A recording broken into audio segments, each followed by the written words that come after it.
Какая ответственность предусмотрена в 2021 году за нарушения в области культивирования наркосодержащих растений?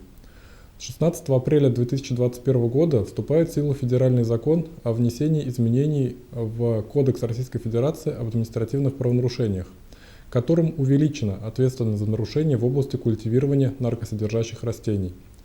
Непринятие должностным лицом мер по обеспечению установленного режима охраны посевов и мест хранения растений, содержащих наркотические средства или психотропные вещества, либо их прекурсоры, а равно меры по уничтожению поживных остатков и отходов производства, содержащих наркотические средства, психотропные вещества или их прекурсоры, теперь влечет наложение административного штрафа в размере от 5 до 10 тысяч рублей.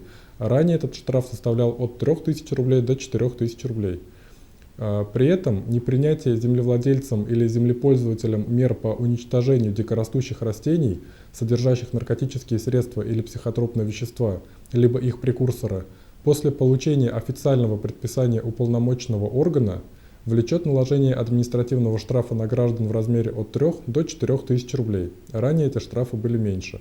На должностных лиц штраф составляет от 5 до 10 тысяч рублей, на юридических лиц от 50 до 100 тысяч рублей.